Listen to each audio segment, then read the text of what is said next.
Marc, on parle-tu un peu de l'homme?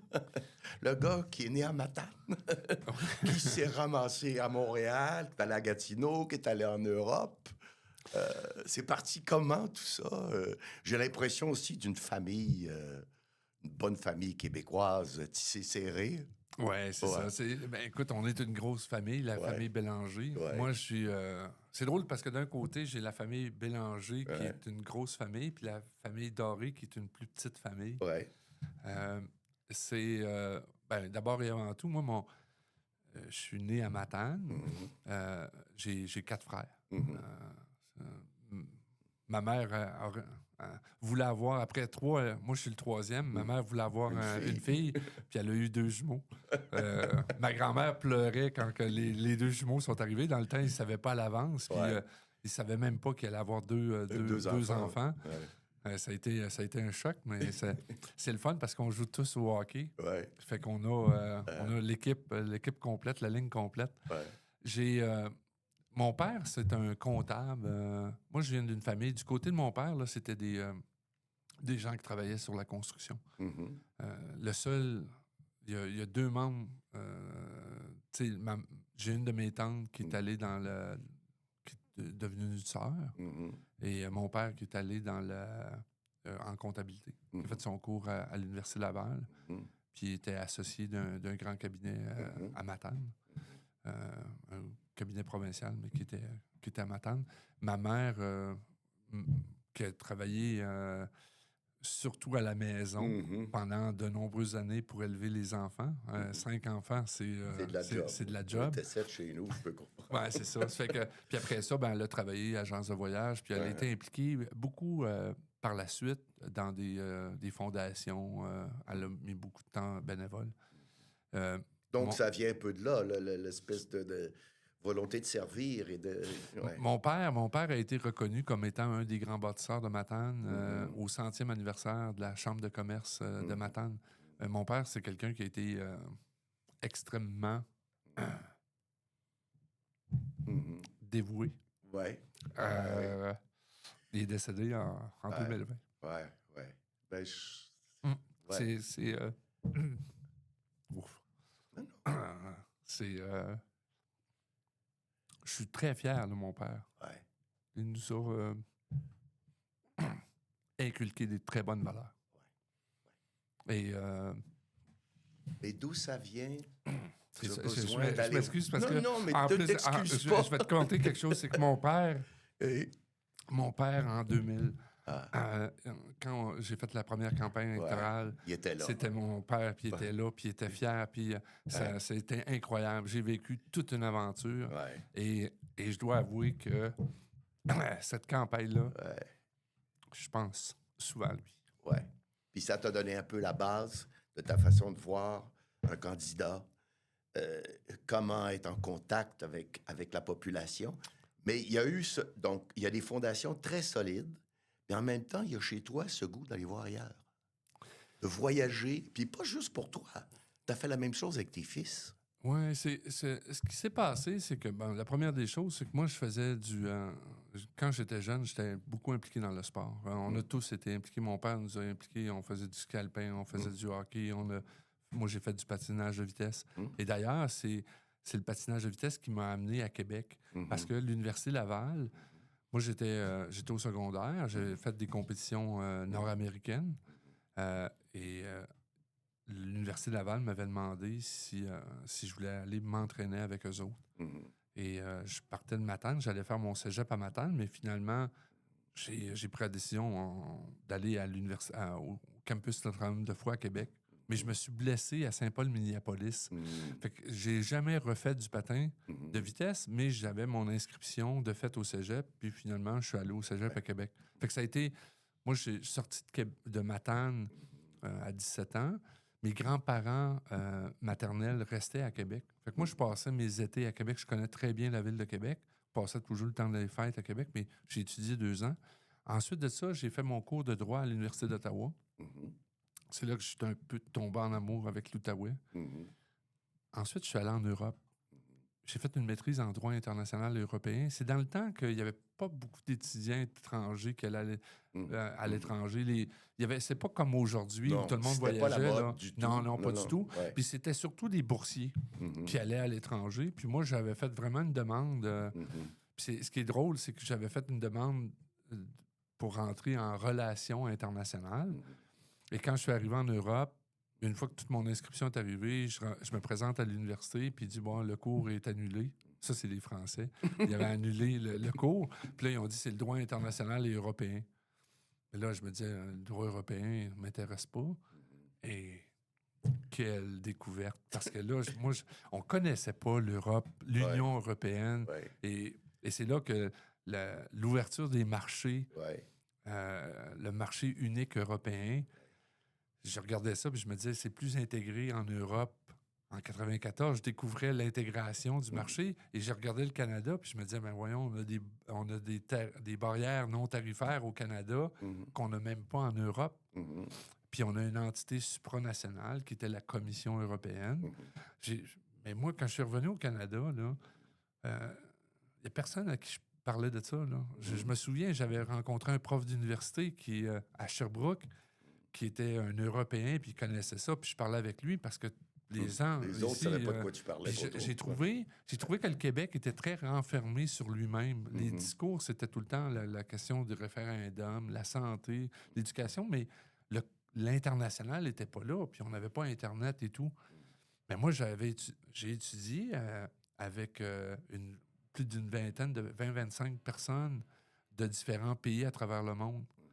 En Europe. C'est là que le monde s'est ouvert à moi puis que j'ai découvert le monde. Et c'est drôle parce que j'avais pris cette décision de revenir puis j'ai travaillé en fiscalité internationale parce que j'avais cet intérêt pour le commerce international. Fait que ça a été mon aventure dans le monde international. J'ai commencé en 97 à Montréal, dans un grand cabinet de Montréal. Et c'est là que j'ai établi ma résidence. Puis ça a été 3 ans. Mon grand-père, en 2000, est décédé. Mon grand-père maternel, j'étais très proche de lui, puis c'est lui qui m'avait fait vivre beaucoup sur la politique. Puis on avait eu des grandes conversations. Puis à 30 ans, je me disais, bon, mes rêves, moi, je rêvais de faire de l'international, mais dans des organisations humanitaires. Et j'ai été...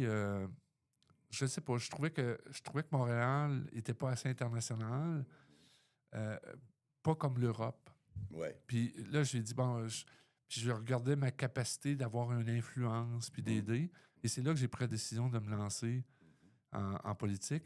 J'étais assis, j'avais un de mes amis qui passait à la télé de Carleton, Éric Harrison, qui était propriétaire des habitations Mont-Carleton. Et il parlait que les jeunes devaient se prendre en main, les jeunes de la Gaspésie devaient se prendre en main pour faire en sorte de s'assurer de la survie de la Gaspésie. Puis je me souviens, je me suis levé, j'ai regardé ma conjointe, puis j'ai dit, bon, ben, j'ai dit, tu sais quoi, je me présente en politique. J'ai dit, je vais aller aider pendant une quinzaine d'années au développement de ma région. Puis après ça, j'irai faire de l'international dans des organisations. Puis ça a été le début de mon aventure en politique. Je travaillais, je faisais des allers-retours toutes les fins de semaine pour aller vendre des cartes de membres. Ça a été une investiture hallucinante. Puis après ça, j'ai été impliqué en politique à différents niveaux, président local, régional. J'ai eu la piqûre de la politique. Et naturellement, bon, ben, avec les enfants, je suis resté un peu plus dans l'ombre. Mais dernièrement, les enfants m'ont dit... Papa, pourquoi pas aller faire de la politique? Tu as toujours rêvé d'avoir un impact. Puis moi, je regarde, tu sais, on parlait du monde, puis de ma vision.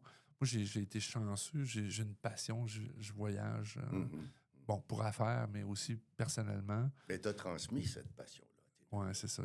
Écoute, je suis allé dans plus de 70 pays dans le monde. Ouais. Puis quand mes enfants... Tu es même allé en Corée du Nord. Oui, c'est ça. Je suis allé en Corée du Nord. J'en parle justement dans mon livre. Oui. C'est drôle parce que quand les commentaires tu sais, journalistiques. Il y a un journal qui en a parlé, puis qui ont dit il faisait de la propagande pour la Corée du Nord, mais pas du tout. Je suis pas là. Mais je suis allé là parce que j'étais curieux de voir ce qui se passait. Puis le Canada, dans ce temps-là, se retrouvait dans une situation où malheureusement, il avait perdu avec les conservateurs, il avait perdu cette aura d'un pays axé sur la diplomatie. Puis il y avait beaucoup de problèmes avec le commerce international en Asie. Puis j'ai trouvé que c'était une occasion, peut-être que le Canada aurait pu prendre dans ce temps-là pour créer des liens. Parce que moi, les pays ennemis, les mauvais pays, les pays vagabonds, là, il faut pas les isoler. Il faut leur parler, il faut avoir une discussion avec eux autres pour avoir un impact. Ces gens-là ont la bombe nucléaire. La dernière chose qu'on veut, c'est les isoler. Il faut leur parler puis créer un dialogue pour avoir une influence. Puis le Canada, c'était, à mes yeux, le rôle du Canada de... Mais c'est ça. C'est cette vision un peu différente du monde. Puis c'est sûr que j'ai voyagé beaucoup. Puis mes enfants, je leur ai... je travaille énormément. Puis des fois, chacun paye ont leur loisir, ils décident d'investir où ils veulent. Moi, j'ai pris la décision d'investir dans le monde. Puis quand les enfants étaient jeunes, je leur ai dit mon père m'a payé mes études, mais moi, je vais vous payer vos études, puis je vais vous faire découvrir le monde. Puis j'ai voyagé avec mes enfants. Je leur donnais le choix, puis une des conditions, c'était de dire ben regarde, choisissez un pays. Il faut pas que j'y sois allé. Sauf la France, l'Italie.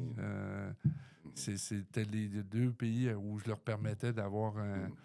Mais puis, naturellement, avec les années, ben, quand ils étaient plus jeunes, ils choisissaient certains pays, mais en vieillissant, ils ont compris que c'est pas qu'ils payaient. Il y a autre chose que Disney World. Ben non, mais c'est ça. Non, mais ils n'ont jamais été... mais tu sais, on est allé en Mongolie, on est allé au Kazakhstan, on est allé à Madagascar. On a fait des pays qui étaient intéressants. Là.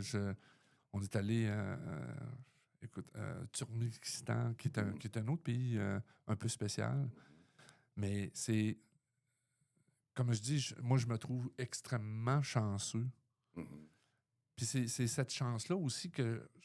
C'est pour ça que l'implication en politique moi, je me trouve... Je suis un privilégié. Je suis en bonne santé. J'ai des bons enfants.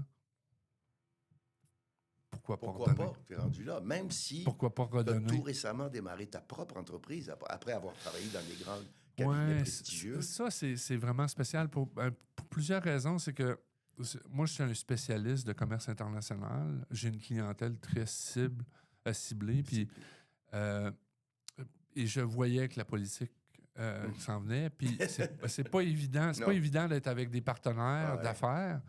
Et donc, c'est pour ça que j'ai ouvert mon propre cabinet en me disant, ben ça va me donner toute la latitude de faire ce que je veux parce qu'il n'y a pas un partenaire qui aurait accepté de me voir faire ce que j'ai fait dans les 9 derniers mois. Ça a été... c'est ça. C'est un peu fou. Sérieusement, les gens... Puis là-dessus, je vais me permettre un commentaire parce que on veut avoir la différence. On regarde ce qui se passe, puis on se dit, hey, nous autres, on veut avoir quelque chose, on veut du sang neuf, on veut avoir quelque chose de neuf. Et quand moi, je me suis présenté, la réaction, c'était, il n'y a aucune chance, les médias traditionnels. Et là, tu dis, on est au mois de septembre, j'annonce au mois de septembre, puis vous dites, j'ai aucune chance, vous me tassez déjà, puis vous dites, ben cette personne-là, elle veut se trouver une job. J'en ai pas besoin. J'en ai eu une job. La différence, c'est que moi, je m'en viens pas me chercher une job. Je viens offrir mes services, vraiment. Et là, je les écoute, puis je me dis, c'est quoi? Vous avez aucune idée de ce que j'ai pu faire à l'intérieur de l'organisation politique. Et là, je les écoute, puis je me dis, là, je pars de loin. Là, là tu as la notoriété. Et là, tu as des candidats qui arrivent, puis eux autres, on leur met un plateau d'argent, on leur ouvre la porte à tout le monde en parle, etc. Mais tu regardes, c'est quoi la réalisation qui a été faite? Puis je regarde, puis je me dis, bon, mais moi, je m'excuse, si j'avais eu 20 ans ou 25 ans, les réalisations, avec les idées que j'ai, puis ce que je vois comme vision, on sera ailleurs. Puis là, je me dis, regardons les idées. C'est pour ça que moi, quand je me suis lancé, je me suis dit, les membres, à la fin, c'est eux autres qui vont prendre la décision. Ils vont avoir regardé le contenu. Puis je m'attends à ce probablement qu'ils vont prendre en considération le fait avec qui ils veulent faire le prochain bout de chemin, qui vont les guider dans cette future destinée du Québec. Parce que c'est une chose de gagner les élections. Les sondages, moi, je pense que la notoriété, à partir du moment que tu gagnes la chefferie, automatiquement... Elle va arriver, la notoriété. Mais le contenu, c'est quelque chose qui tombe pas du ciel, que si tu l'as pas, tu l'as pas plus tard.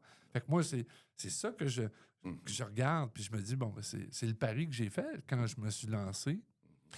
Mais ouais, j'ai trouvé ça... j'ai trouvé ça assez dur de puis, bon, j'ai une responsabilité aussi à l'intérieur. Je dis pas que c'est... Mais c'est un travail très, très difficile. Quand on veut avoir différent, il faut voter différent. Oui. C'est la clé, parce que sinon, on est toujours dans le même changement. Mais, tu sais, c'est ça. Je trouve que c'est un peu... ça a été un défi. C'est un défi. Je trouve ça intéressant. Je passe les idées. Puis, il faut s'adapter aussi. Moi, j'étais... Tu sais, quand t'as un politicien d'expérience, t'as deux lobbyistes qui sont là, qui sont habitués de parler en public. Pas que j'ai une difficulté de m'exprimer, mais c'est quand même intimidant au début. Puis mais ça s'est bien fait. Je pense que, tu sais, au bout de la ligne, les membres sont capables de prendre une décision puis de dire, bon, écoutez, puis le syndrome de l'imposteur. Parce que quand tu prends la décision de te présenter, tu dis, est-ce que j'ai je pensais avoir les idées, mais est-ce que j'ai tout pour être un vrai chef de parti? Ça, c'est ça qui est le plus intimidant au début. Puis quand tu sais, les gens sollicitent des appuis au début, moi, au début, j'étais... Tu sais, pour dire à quelqu'un, là, je veux que tu m'appuies, puis c'est ça que j'ai, ben il faut que tu aies une certitude. Soit que tu crois pas, puis que tu pousses en disant à quelqu'un t'affirme. Moi, c'est ça, je suis très honnête dans ma vision. Et c'est pour ça que ça a pris du temps au départ à décoller, parce que j'étais dans ce mode un peu de me dire, écoute, est-ce que je vais être en mesure d'expliquer correctement mes idées à la population? Est-ce que je vais être ce grand leader que j'aimerais être? Parce que moi, là, c'est aussi simple que ça. Quand je regarde le Québec, il y a eu des grandes réalisations dans le Québec. Moi, je regarde le passé. Là, on a fait la Caisse de placement de dépôt, on a fait Hydro-Québec, on a eu les Olympiques, on a fait la construction du métro de Montréal, on a eu Expo 67. Le Québec a rayonné dans le monde dans le passé.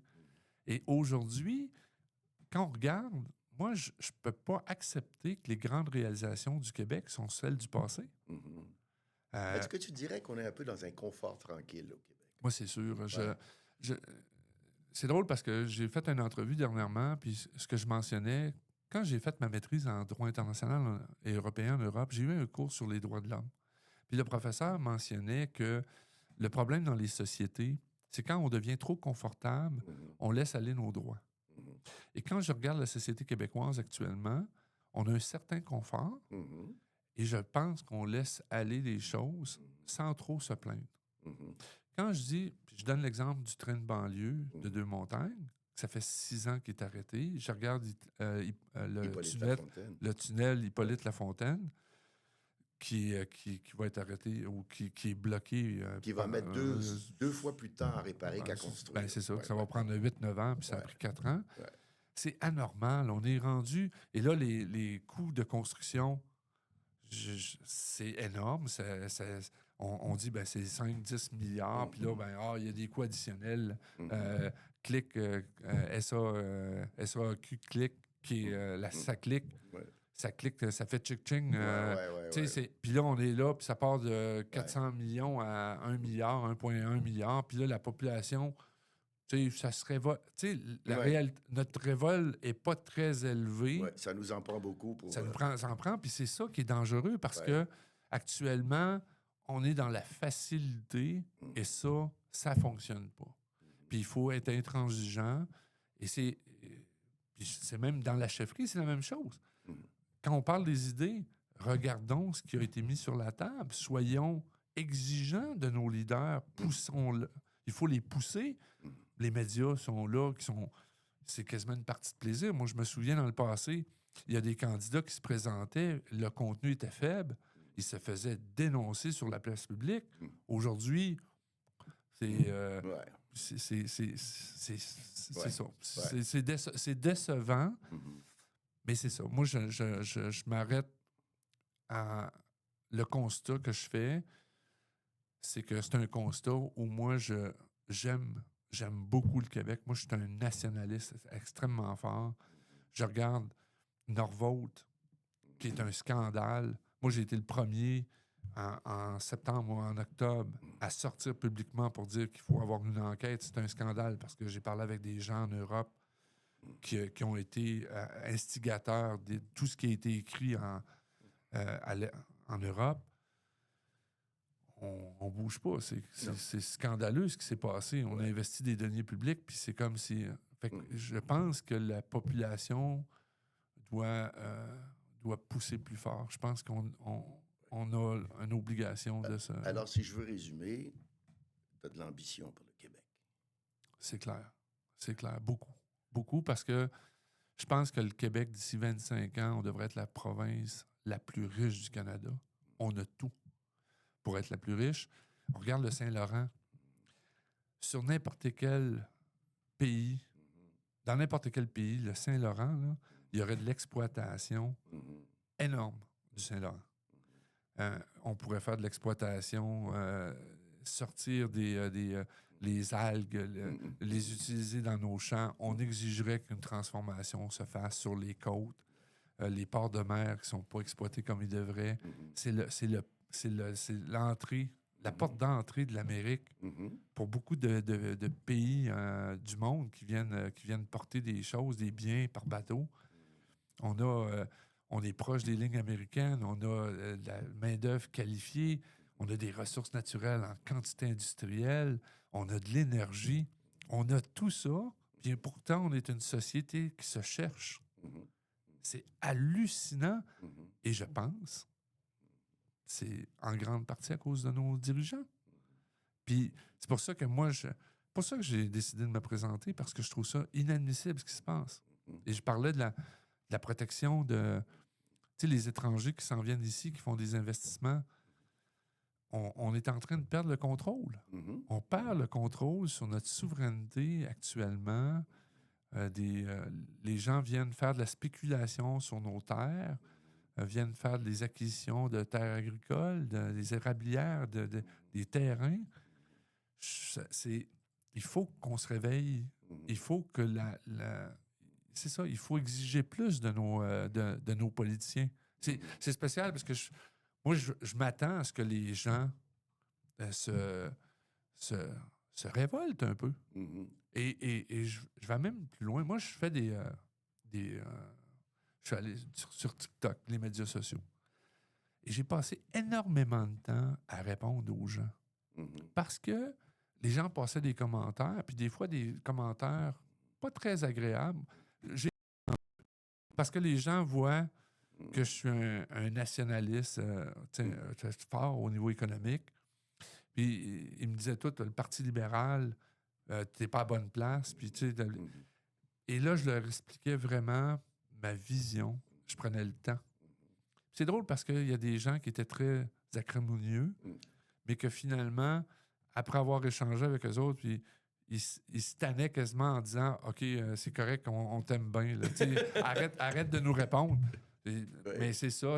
Mais c'est ça qu'il faut faire. Moi, c'est drôle parce que quand je m'étais présenté en 2000, je me disais, si un jour je suis dans un aréna, puis que ça crie chou. Parce que des fois, on entend ça, les politiciens qui prennent la parole, puis là, Ils se font huer. ils se font huer. Puis moi, je me disais, hey, s'il y en a un jour qui me hue dans une aréna, je prends le micro puis je dis, hey, j'ai dit, toi, là, j'ai dit, il faut que tu me parles. Il faut que tu me parles parce que moi, je suis ton employé. Ouais. Puis j'ai dit, si toi, le boss, t'es pas content, ben j'ai dit, il faut que tu me dises pourquoi. Fait que j'ai dit, moi, j'ai mon bureau de comté, viens me voir. Parce que c'est ça que moi, j'ai pas peur de m'asseoir avec des gens qui ont cette... c'est ça, j'ai pas peur de m'asseoir avec des gens qui peuvent contester un leadership ou qui vont contester des décisions, puis de les écouter. Puis ça, c'est une des choses.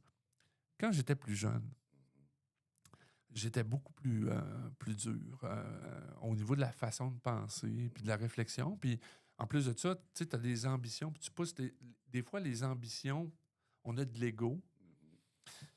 Avec des enfants, ce qui est le fun, c'est que, moi, j'essayais de gagner dans ce que je faisais. Avec les enfants, ben là, tu es obligé de... Au début, tu les laisses gagner. Aujourd'hui, je suis plus capable de gagner. C'est un peu différent, mais tu sais, on change en vieillissant. Et moi, je ne cherche plus à avoir raison. Ce que je veux, c'est la bonne réponse. Fait que ça, là, ça change drastiquement. Quand je suis avec mon équipe, c'est sûr que je vais toujours pousser je vais avoir ma vision, puis là, je vais challenger. Mais ultimement, là, je dis tout le temps aux gens avec qui je suis, même si je ne suis pas d'accord actuellement, même si je te challenge, dis-toi que ce soir, je vais avoir passé toute la conversation, puis demain matin, si tu avais raison, je vais te le dire. Puis ça ne me gênera pas. Parce que ça, c'est la chose la plus importante. Pas de changer tout le temps d'idée, mais de donner une importance à ce que les gens t'apportent et te disent. Donc, savoir écouter. C'est primordial. Primordial dans le cheminement intellectuel. Puis je pense que ça, c'est une des grandes qualités d'un leader. Puis je pense que les leaders devraient être dans cette vision-là. Il faut avoir la capacité de trancher. Parce que ultimement, il faut trancher. Ça, il ne faut pas avoir peur de trancher. Mais certainement d'être capable d'écouter. Puis tu sais, de trouver un équilibre. Puis ça, c'est l'autre affaire. Je pense que dans la vie, il faut que tu sois équilibré. Il faut que tu réussisses à atteindre un équilibre pour être en mesure de performer dans ce que tu fais. C'est pour ça que l'alimentation, là, je vais vous dire, je prône ça actuellement, mais l'alimentation, ça a été... la course à la chefferie, elle est extrêmement difficile. Ouais. La seule affaire que j'ai réussi à maintenir, moi, je joue encore 4 fois par semaine au hockey. Bon, là, je dois avouer que cet hiver, j'appelais, puis je disais, bon, je peux pas parce que je suis dans telle région, puis je peux pas... mais j'ai essayé le plus possible. D'ailleurs, c'est drôle parce que moi, mes 2 garçons, c'est 2 gardiens de but. Okay. Et moi, j'étais un joueur d'avant. Okay. Fait que ça fait en sorte que je joue comme le lundi soir, je joue avec mon plus jeune. Et je m'organise tout le temps pour être dans une équipe autre que son équipe. Son équipe.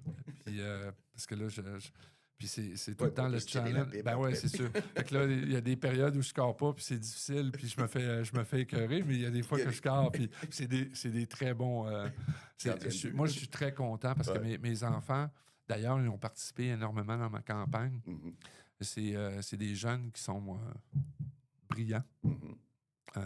Ouverts. Le cœur à la bonne place. Me permets-tu de conclure? Oui. Mesdames et messieurs, moi, je m'étais juré que je ne m'impliquerais plus en politique.